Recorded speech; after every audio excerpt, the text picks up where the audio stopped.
और यूक्रेन से बड़ी खबर है, यूक्रेन के खार्किव में भी रूस ने हमला किया है। लवीव, टेर्नोपिल और खार्किव में हमला किया है। रूसी बमबारी से पूरे यूक्रेन में ब्लैकआउट हो गया।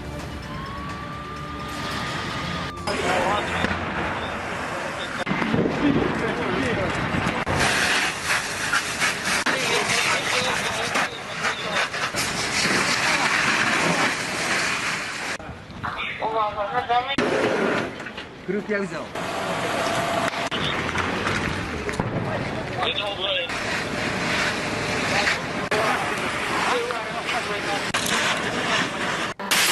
तस्वीरें देखिए कैसे खार्किव में भी रूस ने अटैक किया है। लवीव और टेर्नोपिल के बारे में हम आपको दिखाई रहे थे और कैसे फायर फाइटर्स को बड़ी मशक्कत करनी पड़ रही है इस आग को बुझाने के लिए, ये भी आप देख रहे हैं।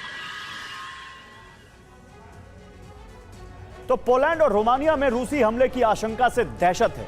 इस डर के बीच ही यूक्रेन के पश्चिमी छोर पर रूस ने भीषण हमले किए। 25 लोगों की मौत हुई है। पोलैंड ने अपने एयरपोर्ट से उड़ानें रोक दी। पोलैंड और रोमानिया की सीमा पर अमेरिकी हथियारों की तैनाती की गई है। दूसरी तरफ यूरोप से यूक्रेन को हथियारों की सप्लाई शुरू हो गई है। यूरोप भी लगातार रूस से मुकाबले की तैयारी कर रहा है। नेटो ने युद्ध के लिए नया प्लान भी तैयार किया है। यूरोप की तैयारियों से पुतिन बेहद गुस्से में है और एक बार फिर रूस से न्यूक्लियर हमले की धमकी दी गई।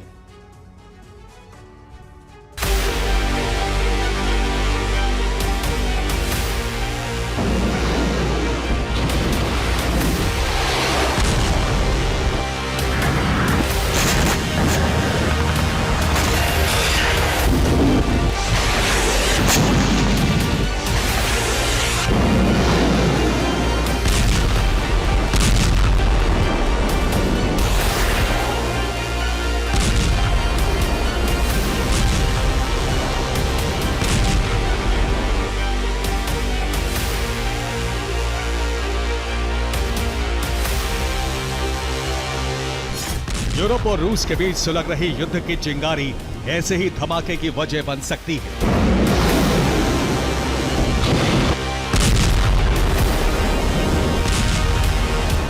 यूरोप दावा करता रहा है कि पुतिन अब यूरोप से युद्ध की तैयारी में है।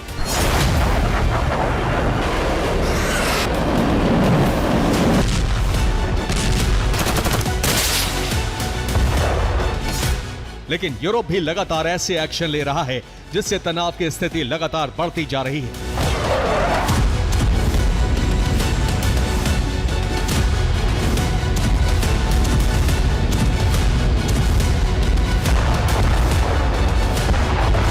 यूरोप में जो भी हो रहा है उससे पुतिन का क्रोध भड़क उठा है और एक बार फिर न्यूक्लियर हमले की चेतावनी जारी कर दी गई है।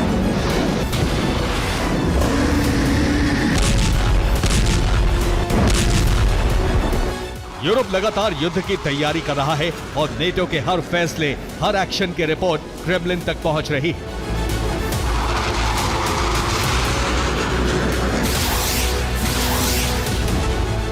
पुतिन के क्रोध की कई वजह हैं, जिसकी वजह से युद्ध की शुरुआत कभी भी हो सकती है।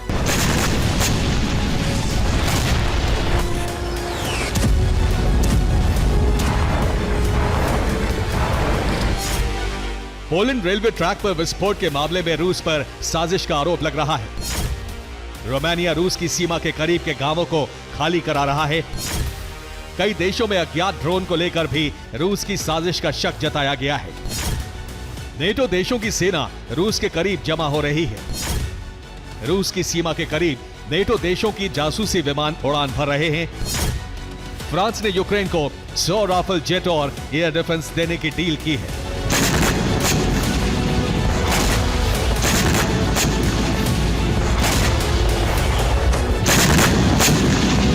एक्सपर्ट्स के मुताबिक इन्हीं सब वजहों से रूस इसे अपने खिलाफ बड़ा गठबंधन मान रहा है और रूस से बड़ी धमकी भी आई है। ये तस्वीर रूस की विदेश और रक्षा नीति परिषद के प्रमुख सर्गेई कारागनोव की है। रूसी मीडिया में इन्हें डूम्सडे प्रोफेसर भी कहा जाता है। इन्होंने धमकी दी है कि अब वो वक्त आ गया है जब यूरोप को परमाणु हथियारों से रेडिएशन वाला रेगिस्तान बना दिया जाए।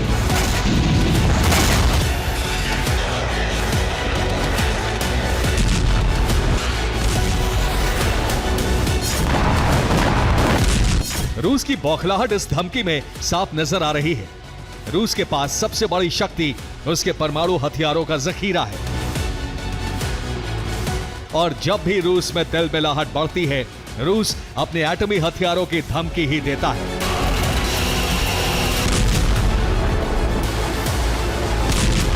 लेकिन नेटो को इससे कोई फर्क नहीं पड़ा है। बाल्टिक देशों में रूस से मुकाबले की तैयारी लगातार जारी है। नेटो ने सुरक्षा के लिए समीक्षा रिपोर्ट भी तैयार की है। नेटो ने पूर्वी यूरोप में युद्ध लड़ने का ब्लूप्रिंट भी तैयार किया है।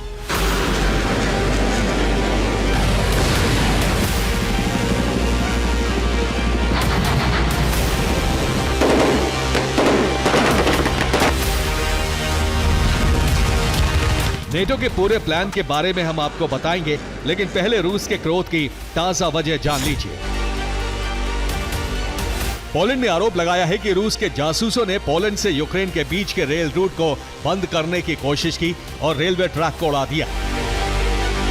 पोलैंड ने रूस पर सीधा आरोप लगाया है और अब सेना के एक जनरल ने चेतावनी दी है कि रूस असल में युद्ध का बहाना तलाश रहा है। पोलैंड की सेना के एक जनरल ने चेतावनी दी है, रूस नेटो के खिलाफ युद्ध की तैयारी कर रहा है। रूस पोलैंड से युद्ध के लिए माहौल तैयार कर रहा है।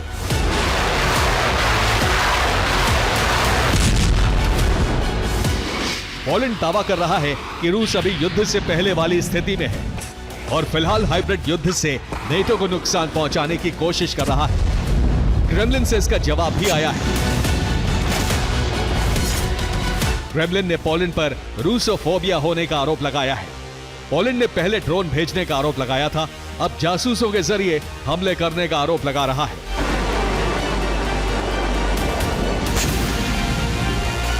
नेटो स्थिति की गंभीरता को समझ रहा है, इसलिए एक बड़ी प्लानिंग की शुरुआत हो चुकी है। बहुत बड़ा बजट भी बनाया गया है।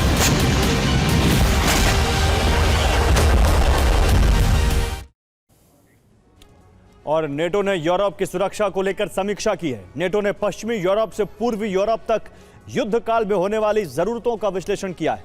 नतीजा यह निकला कि फिलहाल मौजूदा दौर में अगर पश्चिम से पूर्व में सेना भेजी गई तो 45 दिनों का वक्त लग सकता है। इस नतीजे के बाद नेटो ने पश्चिम यूरोप से पूर्वी यूरोप को जोड़ने का प्लान तैयार किया है।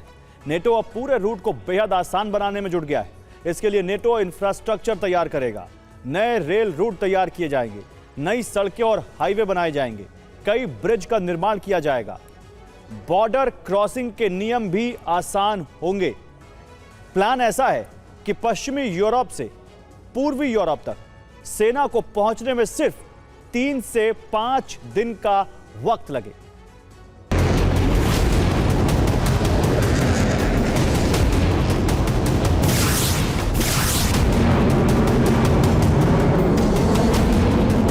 नेटो के शक्तिशाली देश पूर्वी यूरोप को लेकर प्लानिंग कर चुके हैं।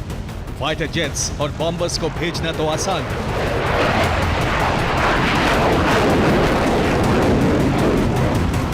लेकिन नेटो रूस जैसे बड़े देश से खुद को युद्ध के लिए तैयार कर रहा है, इसलिए रेल रूट और सड़कों को भी बनाया जा रहा है।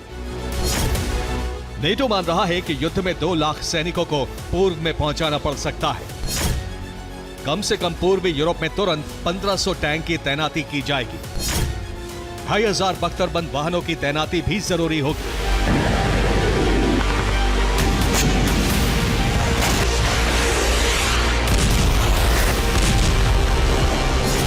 यही वजह है कि सभी बंदरगाहों तक बेहतर रेल और सड़क संपर्क बनाया जा रहा है। जमीन, समुद्र और हवा तीनों से सेना भेजने का मास्टर प्लान तैयार किया जा रहा है।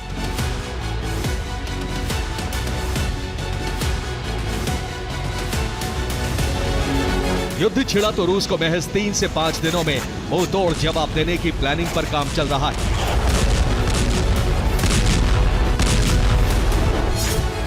नेटो की मुश्किल यह है कि पब्लिक के लिए बनाए गए पुल टैंक का वजन नहीं सह सकते। यूरोपीय संघ की रेल भी हथियार ढोने के काबिल नहीं है। हर देश ने बॉर्डर क्रॉसिंग को लेकर अलग अलग नियम बनाए हुए हैं।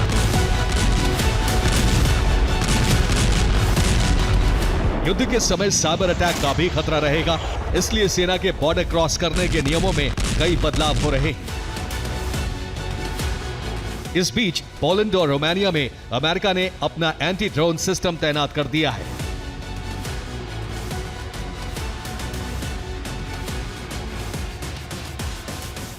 और पोलैंड में और रोमानिया में अमेरिकी एंटी ड्रोन सिस्टम तैनात किया गया है। अमेरिका के मेरोप्स सिस्टम को पोलैंड भेजा गया है। ये वजन में बेहद हल्के हैं, लेकिन इनका प्रहार बहुत घातक होता है। यूक्रेन में मेरोप्स सिस्टम तैनात किया गया था, जहां ये कई रूसी ड्रोन को गिरा चुका है। रोमानिया में भी मेरोप्स की तैनाती की गई है।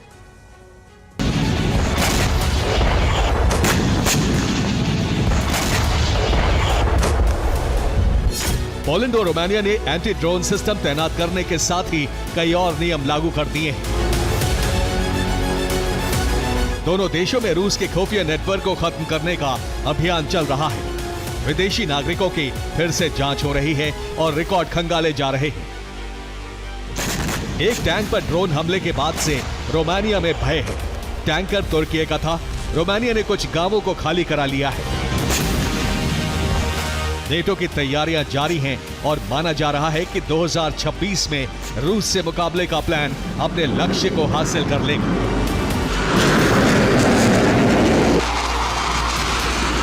Bureau report, TV9 Bharat.